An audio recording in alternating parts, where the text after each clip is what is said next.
Salut à tous, on se retrouve aujourd'hui pour parler du FC Barcelone en ce mercredi 4 janvier. On commence directement avec les photos de l'entraînement de la veille avant ce match, ce soir en Coupe du Roi.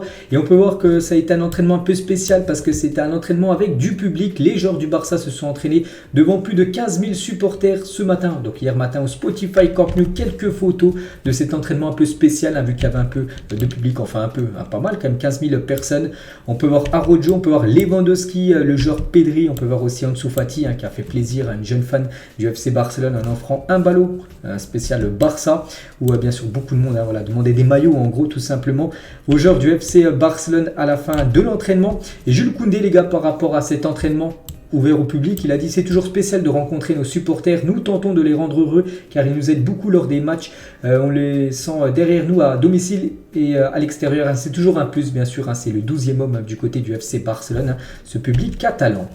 On va parler cette fois-ci du match ce soir. N'oubliez pas que le Barça joue ce soir en Coupe du Roi. C'est les 16e de finale de Coupe du Roi. Et on peut voir le groupe convoqué par Xavi pour cette rencontre contre l'équipe de l'Intercity. Donc c'est une équipe de 3e division espagnole. Par exemple, le Barça Athletic, donc l'équipe B, a joué contre cette équipe de l'Intercity cette saison. Il y a eu 0-0. Cette fois-ci, c'est l'équipe première qui va affronter cette équipe Intercity. On peut voir tous les joueurs convoqués. Donc tout le monde est là à part Lewandowski et Pedri qui sont au repos. C'est vrai qu'ils enchaînent tous les 3 jours un match, ils ont joué la Coupe du Monde, il faut les faire souffler. Et voilà, il a voulu les faire souffler pour cette rencontre de Coupe du Roi ce soir. Mais lui, il va pas souffler, surtout que ça fait longtemps qu'il souffle. C'est Araujo. Et il jouera contre l'Intercity en Coupe du Roi après 3 mois d'inactivité. Souvenez-vous, il a été blessé, il a loupé la Coupe du Monde, il a été opéré. Ça fait plus de 3 mois qu'il n'a pas joué un match. Et ce soir, normalement, il devrait jouer, même commencer titulaire. Regardez les compos probables de cette rencontre ce soir. Donc nous, surtout, on regarde côté FC Barcelone. Donc Inaki Peña devrait gauler ce soir. C'est toujours la doublure souvent qui gaule les matchs de coupe. Donc Baldé, Eric Garcia, Araujo, qu'on a parlé, et Bellerin devrait être sur le couloir droit de la défense. Pablo Torre, Busquets, Franck Kessié, milieu de terrain et devant Ferran Torres, Memphis Depay et Ansu Fati devraient être alignés au fond de l'attaque de cette équipe du FC Barcelone. Donc voilà, c'est quand même une grosse compo que compte aligner ce soir Xavi. Faut pas prendre ce match à la légère. Bien sûr, il y a quand même un adversaire, même si cette équipe joue en 3e division espagnole, il faut réussir à les battre. C'est toujours compliqué, c'est de la coupe et tout peut arriver. Et quelques déclarations de Xavi les gars avant cette rencontre. C'était en conférence de presse hier. Il a dit: Pablo Torre fait partie de l'équipe première, donc ce soir il aura beaucoup de temps de jeu, c'est pour ça qu'il devrait commencer titulaire. Je suis content de lui et de son travail. Quand il ne jouera pas avec nous, il ira avec l'équipe réserve. C'est ce qui a été prévu à son arrivée. Donc voilà, tout est clair concernant Pablo Torre. Concernant Ansu Fati, il a dit donc il peut jouer dans les pieds, dans l'espace. Il est rapide, il a les capacités pour marquer.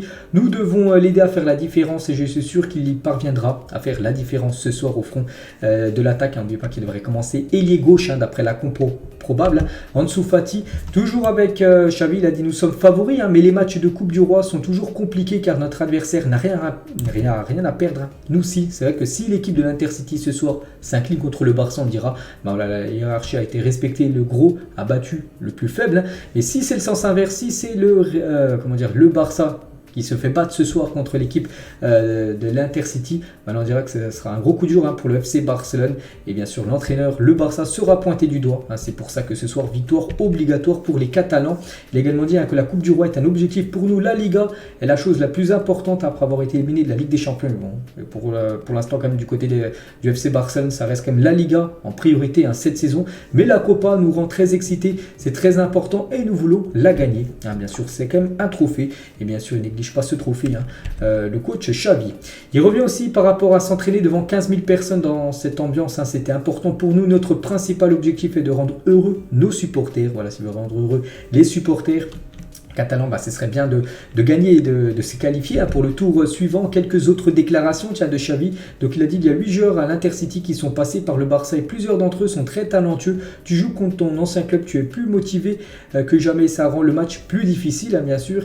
Donc il a également dit qu'Araujo commencera ce soir, il va bien, il est à 100%, il sera important pour nous. L'équipe en aura besoin d'un grand Araujo. Il a également dit: je ne veux pas qu'un joueur de l'équipe parte, il n'y aura pas de mercato semble-t-il pour nous et je suis content de l'équipe. Memphis Depay, je suis content de lui, il va être très important pour nous et il va avoir des minutes ce soir, il devrait commencer titulaire. Memphis Depay, on en parlera tout à l'heure de la situation actuellement de l'attaquant néerlandais. Il parle aussi de Gavi, il va bien, il est prêt et disponible pour jouer cette rencontre ce soir. Il a également dit, nous avons pensé présenter des réclamations pour Alba, mais ils nous ont dit que c'était presque irréalisable, c'est un double carton jaune et c'est très compliqué, donc il n'y a pas eu d'appel en gros, là c'est par rapport au carton jaune, double carton jaune même de Jordi Alba, lors du match contre l'Espagnol où normalement il devrait être suspendu pour le match contre l'Atlético Madrid, donc le Barça ne viendra pas et en gros fera pas d'appel auprès de la Liga pour annuler en gros ce double carton jaune, bien sûr. On en reparlera tout à l'heure aussi de ça. Toujours avec Xavi, l'idée de faire tourner les joueurs, ceux qui ont moins de rythme de jeu et qui ont des minutes participeront comme Araujo et Eric Garcia. Et pour finir, pour être complet avec Xavi, c'est incertain pour tout le monde de ne pas savoir quand ce problème de Lewandowski va être résolu. C'est un problème qui n'est pas une situation facile pour nous ou pour nos rivaux qui ne savent pas s'il pourra jouer ou non par rapport à ce carton rouge qu'il avait pris lors du dernier match avant la Coupe du Monde. Mais pourtant, il a pu jouer contre l'Espagnol Barcelone. Donc, pour l'instant, c'est toujours pas clair. Donc c'est vrai qu'il sera suspendu. De toute façon, c'est obligé vu qu'il a pris un rouge. Mais je crois que la date de sa suspension sera en gros plus tard dans la saison, peut-être février, peut-être mars, où là il devra louper quelques matchs à cause de cette suspension, de ce carton rouge qu'il a pris avant le mondial. Toujours avec ce match ce soir, si l'équipe gagne lors du match de Copa del Rey ce soir contre Intercity, Xavi annulera la séance d'entraînement prévue vendredi, mais c'est ainsi que l'équipe pourra célébrer tranquillement la fête des rois mages qui aura lieu vendredi. Mais si l'équipe perd ce soir, elle sera appelée à s'entraîner vendredi. En gros, ça sera une punition comme lors du match contre l'Espagnol Barcelone où le Barça s'est fait revenir partout. Le lendemain, le dimanche, le 1er janvier, il ne devait pas avoir entraînement, mais Xavi a commis un entraînement par rapport à la performance bien sûr de ces joueurs la veille, donc ça peut être la même chose les gars. Donc s'ils gagnent ce soir, vendredi, ils auront un jour de repos.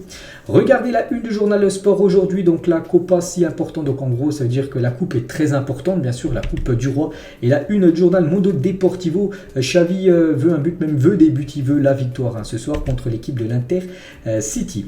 Xavi toujours, il semble que nous ne serons pas actifs au mercato d'hiver. C'est vrai que si on se souvient, lors du dernier mercato hivernal, celui de janvier 2022, souvenez-vous, il y a eu pas mal de recrues. Aubameyang, il y a eu Adama Traoré, il y a eu Ferran Torres qui avait rejoint le club. Mais là, normalement, lors de ce mercato, pendant ce mercato hivernal 2023, il ne devrait pas avoir de recrues. Voilà, ça va être plutôt calme d'après ce que dit Xavi. Et il dit par rapport à Memphis qu'il ne veut pas qu'il quitte le club en janvier, n'importe quel joueur. Il veut vraiment conserver au max l'effectif. Je pense que ça va être une fenêtre de mercato tranquille pour nous. Donc après ça reste à voir, il reste encore beaucoup de jours de mercato, c'est jusqu'au 31 janvier et tout peut arriver.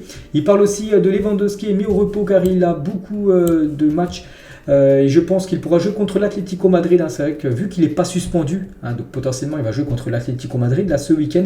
Donc c'est pour ça qu'en gros il est mis au repos ce soir. Mais par exemple il aurait été suspendu contre l'Atlético là dans quelques jours, donc il aurait été dans le groupe ce soir pour jouer Robert Lewandowski. Et toujours avec Xavi, il a également dit qu'il faut améliorer l'efficacité. Robert ne va pas toujours réussir et nous devons faire en sorte que les autres soient bons. Nous améliorons la stratégie aussi dans le tir de l'extérieur de la surface. Il ne faut pas seulement marquer des buts avec Robert Lewandowski. C'est vrai que c'est le point fort quand même, Robert Lewandowski au sein de l'attaque du FC Barcelone. Une petite stat tient à l'appui que le Barça n'a pas réussi à gagner dans 6 matchs sur 10 lorsque Lewandowski n'a pas réussi à marquer. En gros, voilà, le Barça dépend trop des buts de Robert Lewandowski pour gagner les rencontres. Et c'est vrai que c'est quand même le serial buteur du côté du club. Donc cette saison en Liga, seulement en championnat, c'est 15 matchs, 13 buts et 4 passes décisives. C'est énorme. Et si on rajoute en plus la Ligue des Champions, donc là il a 13 buts en Liga. Et en tout, il a 18 buts, toutes compétitions confondues. Par exemple, le reste de l'attaque, que ce soit Dembélé, que ce soit Rafinha, Ansu Fati ou même Ferran Torres. Donc tous ces joueurs-là, ces 4 joueurs-là, cumulés leurs buts, ils sont à 16 buts. Alors que Lewandowski à lui seul est à 18 buts. C'est pour ça que bien sûr le club, le FC Barcelone dépend trop des buts de Lewandowski. Par exemple quand il est suspendu ou blessé, il faut trouver des alternatives. C'est pour ça que les autres doivent marquer beaucoup plus de buts. On va parler de Memphis Depay, fatigué de son manque de minutes avec l'équipe première. Memphis Depay juge cela injuste et estime être en meilleure position que certains de ses coéquipiers. C'est vrai qu'il se demande pourquoi pourquoi il joue si peu du côté du club. Hein. Bon, ce soir il devrait jouer, hein, vu que c'est un match de coupe, tout ça. Mais concernant les matchs de championnat, les matchs importants, tout ça, on sait qu'il est souvent sur le banc. Hein, donc de temps en temps il rentre en cours de match, mais vraiment il est très rarement titulaire. Bon, après il est un peu barré, hein, vu que bien sûr il y a Lewandowski qui joue le même poste que lui. Et si un club de haut niveau est intéressé à signer Memphis Depay, il sera ouvert en gros à rejoindre ce club. Hein. Le projet est important pour lui, d'après Fabrizio Romano. Une équipe est bien intéressée par Memphis Depay, les gars. C'est bien Manchester United qui envisagerait la signature de Memphis Depay dès cet hiver. Donc affaire à suivre. On revient les gars sur le carton rouge. Donc comme je l'ai dit tout à l'heure, le Barça ne prévoit pas de faire appel du deuxième carton jaune de Jordi Alba contre l'Espagne. Il sera donc suspendu contre l'Atlético. Hein, donc voilà, il ne sera pas là. Jordi Alba, c'est quand même l'homme fort. Hein, il est quand même bon, hein, depuis le début de la saison. Il a fait une grosse Coupe du Monde. Jordi Alba, ça sera un gros coup dur quand même pour le Barça de se priver de Alba pour le match contre l'Atlético. L'Espagnol officiellement porté plainte contre la présence de Lewandowski dans le derby, hein, vu qu'il avait pris un rouge avant le match contre l'Espagnol Barcelone.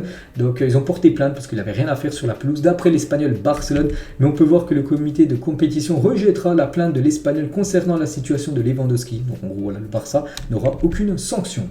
On va parler toujours de Lewandowski. Donc le TAD n'a pas encore résolu la situation avec la suspension de Lewandowski. S'il y a une solution, s'il n'y a pas de solution plutôt avant dimanche, Lewandowski jouera contre l'Atlético Madrid concernant sa situation. C'est pas quand il sera suspendu, il devrait être c'est obligé qu'il sera suspendu, mais quand sera suspendu Lewandowski. Donc pour l'instant, il n'y a pas encore de clarification. Donc en gros, il pourrait jouer le match contre l'Atlético. Ça c'est une bonne nouvelle pour le FC Barcelone. Toujours avec le club, donc le Barça a été sanctionné d'une amende de 800 000 € pour dépassement du fair play financier pour des transferts durant la saison 2021-2022. Le club a décidé de faire appel de cette sanction. Voilà, donc une petite info. Grosse sanction, quasiment 1 million d'euros d'amende. Hein, c'est quand même une énorme amende, surtout que le Barça, on sait qu'ils ont levé pas mal de leviers économiques pour rentrer de l'argent. Donc voilà, ils ont fait appel. Donc maintenant, on en saura un petit peu plus dans les prochains jours, voire prochaines semaines. Le Barça garde un œil très attentif concernant la situation de Raúl Jiménez, l'attaquant mexicain de l'équipe de Wolverhampton. Voilà, qui n'est pas sûr de rester du côté de Wolverhampton. Donc le Barça garde un œil sur lui. Donc voilà, peut-être en gros un futur joueur. Hein. Bon, on est seulement là pour l'instant dans les rumeurs de transfert. Toujours avec un joueur que le Barça aimerait avoir, c'est bien Youssoupha Moukoko. Et le Barça aimerait faire venir Youssoupha Moukoko pour en faire la doublure de Robert Lewandowski. Le joueur aurait refusé une offre de prolongation du Borussia Dortmund. Hein. C'est Fabrizio Romano qui dit cette offre. Donc voilà, peut-être la doublure de Lewandowski pour être Youssoupha Moukoko, qui est bien plus jeune que l'attaquant polonais. Donc Moukoko réclamerait une prime de signature à plus de 10 millions d'euros si une prolongation de contrat est signée du côté de Dortmund. Et ça, Dortmund ne veut pas, c'est pour ça que ça sent bon pour le Barça, parce que du coup il devrait quitter cette équipe de Dortmund et potentiellement aller du côté du club. Donc Moukoko a plusieurs offres de Première Ligue à signer maintenant, en janvier, là, tout de suite, mais cela est pratiquement exclu. Le joueur souhaite rejoindre le Barça s'il ne renouvelle pas son contrat avec le Borussia Dortmund. Donc voilà, il veut snoober même toutes les grosses équipes anglaises qui s'intéressent à lui, il veut seulement le Barça. Donc voilà, ce serait bien, en plus de l'accueillir gratuitement. Hein. Donc pour les clubs de Première Ligue, Moukoko est une opportunité pour janvier. Barcelone ne souhaite le signer en tant qu'agent libre qu'en été. Le Barça ne viendra pas recruter Youssoupha Moukoko en janvier, ça sera l'été prochain, quand il sera en gros en fin de contrat. Parce que sinon, s'il achète maintenant, ils devront débourser de l'argent en indemnité de transfert, et ça ils veulent pas. Donc voilà, si vraiment il vient au club, ça sera gratuitement. Ça, bien sûr, c'est un très gros coup que peut réaliser le club. Et toujours, tiens, je crois que c'est la dernière info concernant Moukoko. Donc le Barça a contacté l'entourage de Moukoko, il leur a demandé d'attendre bien sûr à Dortmund jusqu'à l'été, car ils ne peuvent pas faire d'offre pour le joueur en janvier. Voilà, ça sera soit l'été prochain ou soit il ne viendra pas. Mais voilà, on espère nous qu'il puisse venir parce que c'est un sacré talent. Il a seulement 18 ans, puis l'avoir gratuitement, ce serait une masterclass réalisée pour le club. On va parler de Gérard Piqué. Vous savez que Piqué n'appartient plus au Barça parce qu'il a pris sa retraite, mais il pourrait revenir de sa retraite pour jouer au FC Andorre. L'équipe qu'il possède, c'est lui le propriétaire de cette équipe. Bien que les restrictions financières, les règles strictes rendent les choses difficiles, mais il pourrait faire son comeback. En gros, il joue en deuxième division espagnole du côté du FC Andorre. Donc dès que j'en sais plus, je vous dirai tout ça plus tard. On va parler du jeune Lamine Yamal qui a seulement 15 ans. Le renouvellement de son contrat est une priorité pour le président Laporta parce qu'il sait que c'est une pépite. Et il sait que bien sûr il faut le prolonger, sinon il y aura les autres clubs qui vont essayer de l'avoir. Donc voilà, c'est lui-même Laporta qui va conduire les négociations pour son aboutissement, en gros pour prolonger bien sûr ce crack Lamine Yamal. On va parler de Frenkie de Jong à ce jour. De Jong n'a pas changé d'avis, il ne veut pas quitter le club. Le Barça considère désormais Frenkie comme un joueur clé pour l'avenir, d'après Fabrizio Romano. Donc voilà, il devrait rester au moins jusqu'à l'été prochain, même peut-être la saison d'après. Ça serait une bonne nouvelle pour le club. Concernant Bernardo Silva, vous savez, que le club le voulait absolument.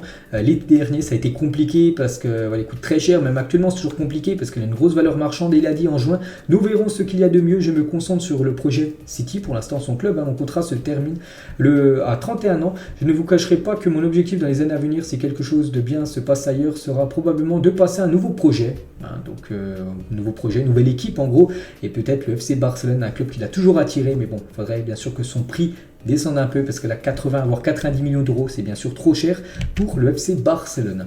Xavi fait confiance à Sergi Roberto. Jusqu'à maintenant personne du club n'a contacté le joueur.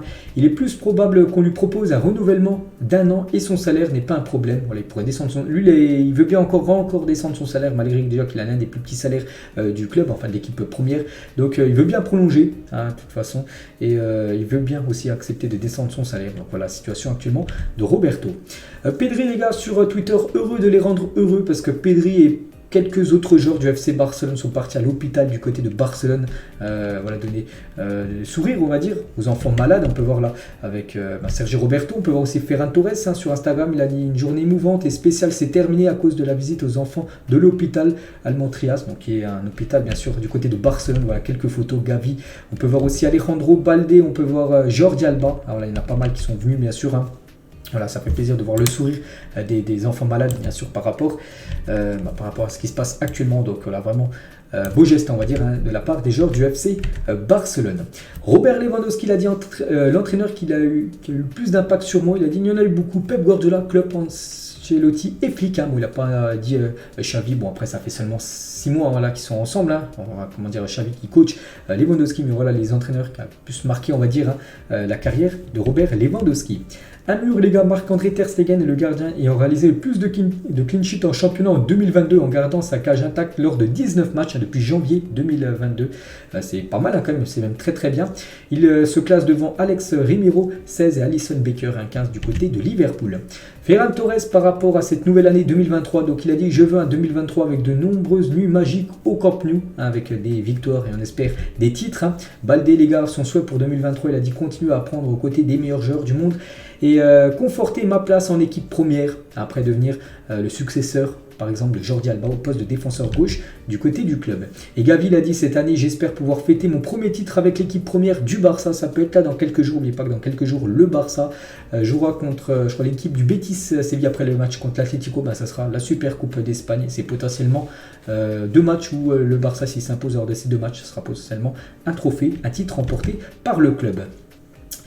Cette photo de 3 anciens joueurs, Mascherano, Pinto le gardien et bien sûr au milieu Léo Messi à l'époque bien sûr. Et un petit saviez-vous concernant Messi, donc Messi est le seul joueur à avoir un morceau d'histoire dans le musée du Bayern, le vestiaire de Manchester United et le musée du Qatar. Il n'est ni allemand, ni anglais, ni qatari bien sûr, le légendaire Léo Messi.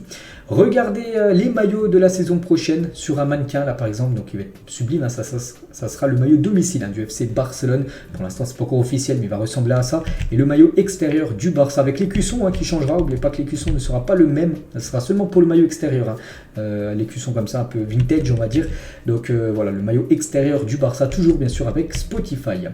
Et on va finir cet épisode d'aujourd'hui avec les réseaux sociaux et le club. Donc le Barça est le club qui a eu le plus d'interactions sur Twitter en 2022. On peut voir, se classe en première position, plus de 239 millions de tweets en gros sur le FC Barcelone, devant le Real, Chelsea 3e, même Flamengo à la 4e position. Donc voilà le Barça en première position. Et concernant cette fois-ci les clubs les plus recherchés sur Google en 2022, sur toute l'année dernière, on peut voir que le Barça doit être classé à 6, 7, 8, 9, ça doit être ça, 8e ou 8 ou 9e position, bref, donc voilà, avec plus de 9 330 000 recherches sur Google, le moteur de recherche Google, voilà, sur des infos bien sûr concernant le club Blaugrana. Donc voilà les gars ce qu'il va dire aujourd'hui, j'espère que ça vous a plu. On se retrouve demain, on parlera cette fois-ci du Real Madrid. Bon match à vous ce soir pour ceux qui vont regarder le match concernant le Barça. On se retrouve nous après-demain, bonne journée à vous et à plus tard.